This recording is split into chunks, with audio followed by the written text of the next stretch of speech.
বরাক উপত্যকার সকলকে আবারও স্বাগতম জানাই। আজ হলো ১৬ অক্টোবর, বৃহস্পতিবার। আজকের সন্ধ্যার কিছু গুরুত্বপূর্ণ খবর নিয়ে আসলাম। প্রথম খবর, জুবিনের মৃত্যুর ঘটনায় অভিযুক্ত ব্যক্তিদের কারাগারে নিয়ে যাওয়ার সময়ে যে ঘটনাটি ঘটেছে, এই ঘটনা অত্যন্ত দুঃখজনক, অসমের জন্য ক্ষতিকর, বললেন অসমের মুখ্যমন্ত্রী হেমন্ত বিশ্ব শর্মা। গতকালে বুধবারের জুবিনের মৃত্যুর চক্রান্তে অভিযুক্ত ব্যক্তিদের আদালতে পেশ করে বাক্সার কারাগারে নিয়ে যাওয়ার সময় উত্তেজিত জনতা পুলিশের কনভয়ের উপর হামলা করেন এবং এই ঘটনাকে দুঃখজনক বলে আখ্যা দিয়েছেন অসমের মুখ্যমন্ত্রী হেমন্ত বিশ্ব শর্মা। কংগ্রেস সহ বিভিন্ন রাজনৈতিক দলকে অযথা উত্তেজনার জন্য দায়ী করে মুখ্যমন্ত্রী বলেন, ইন্দিরা গান্ধী এবং রাজীব গান্ধীর হত্যার পর কংগ্রেস বলেছিল তারা পুলিশের তদন্ত বিশ্বাস করে, অথচ জুবিন নিয়ে তাদের সেই বিশ্বাস নেই। এটা নিঃশক রাজনীতি এবং আগামী বছর এপ্রিল মাসের পরে এরা একটা কথাও বলবে না। মুখ্যমন্ত্রী বলেন, আমাদের প্রিয় শিল্পীর মৃত্যুর পর সবাই চাইছি তিনি যেন সঠিক বিচার পান। যারা সত্যিকারের জুবিন অনুরাগী তারা পুলিশের তদন্ত বিশ্বাস করেছেন এবং উল্টোপাল্টা কথা বলেন না।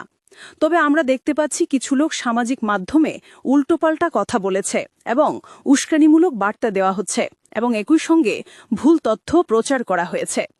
গতকাল বাক্সায় যা হয়েছে এর পেছনে এই উস্কানি একটা বড়সড় ভূমিকা পালন করেছে। একাংশ লোক এবং তারা অসমকে অনেকটা পেছনে নিয়ে যেতে চাইছে। তারা বলেছে এই রাজ্য নেপালের মতো পরিস্থিতি তৈরি করতে চায়, যা অত্যন্ত নিন্দনীয়। সভ্য সমাজে এমনটাই হবার কথা নয়। কংগ্রেস সহ বিভিন্ন দল অভিযোগ করেছে জুবিনের মৃত্যুর তদন্ত অত্যন্ত ধীরগতিতে হচ্ছে। এই প্রসঙ্গে অসমের মুখ্যমন্ত্রী বলেন, মহাত্মা গান্ধীকে হত্যা করার পর নাথুরাম গডসের শাস্তি হতে প্রায় ২ বছর সময় লেগেছিল।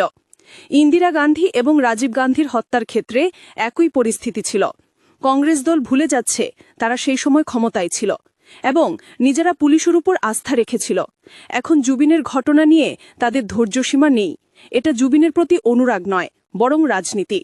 তারা চাইছে এই পরিস্থিতিকে কাজে লাগিয়ে বিজেপিকে ক্ষমতা থেকে সরাতে। আমি দায়িত্ব নিয়ে বলছি, আগামী বছর এপ্রিল মাসের ১ তারিখ থেকে আর এসব কথা থাকবে না। নির্বাচন চলে গেলে জুবিনের প্রতি তাদের অনুরাগ শেষ হয়ে যাবে। তবে তাদের রাজনৈতিক অভিসন্ধি আমরা কিছুতে পূরণ হতে দেব না। জুবিনের মৃত্যু নিয়ে রাজনীতি চলবে না।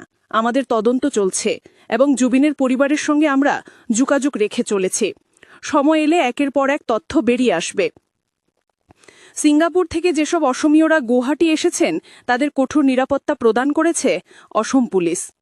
অপরদিকে হজের দ্বিতীয় কিস্তির টাকা জমা দেওয়ার শেষ তারিখ ৩১ অক্টোবর।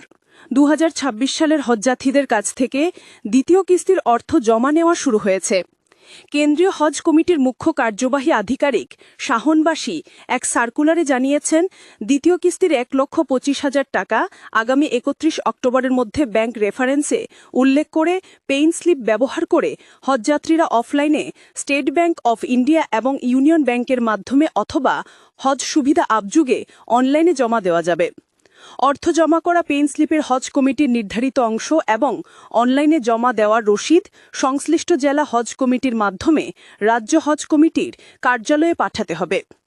কাছাড় জেলার নির্বাচিত হজযাত্রীরা এ ব্যাপারে বিস্তারিত জানার জন্য শিলচরে জেলা হজ প্রশাসনের শাখায় যোগাযোগ করার জন্য অনুরোধ জানিয়েছেন জেলার হজ কমিটির যুগ্ম সম্পাদক তৈমুর রাজা চৌধুরী। অপরদিকে বরাক উপত্যকা থেকে ১৯টি গ্রাম হস্তান্তর, বিরাট ঐতিবাচক প্রভাব পড়বে বরাকে, অভিমত ব্যক্ত করলেন সুস্মিতা দেব। এবার লখিমপুরের ১৯টি গ্রাম ডিমা হাসাবে হস্তান্তর প্রক্রিয়া নিয়ে সরব হলেন রাজ্যসভার সাংসদ তথা শিলচরে সুস্মিতা দেব পুরকায়স্ত।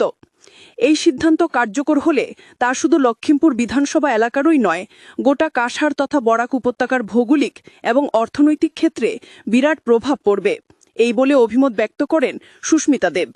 বুধবার কাছাড়ের জলা কমিশনারকে লেখা এক চিঠিতে এভাবে অভিমত ব্যক্ত করে সুস্মিতা জানান, ব্যাপারটা মোটেই হালকাভাবে নেওয়া যায় না।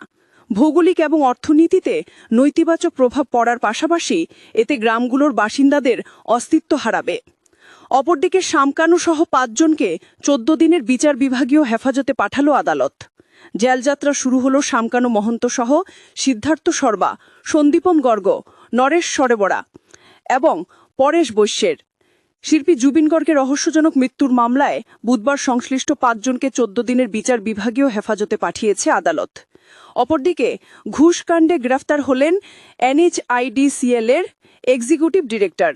একটি নির্মাণ সংস্থা ও National Highways and Infrastructure Development Corporation লিমিটেডের NHIDCL এর এক উচ্চপদস্থ আধিকারিকের মধ্যে সময়সীমা বাড়ানোর বিনিময়ে ঘুষ লেনদেনের এক চক্র পাশ করেছে সিবিআই।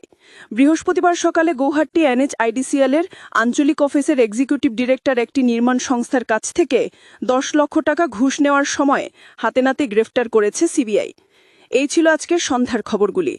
ভিডিওটি অবশ্যই লাইক করে সবাইকে শেয়ার করে দিবেন।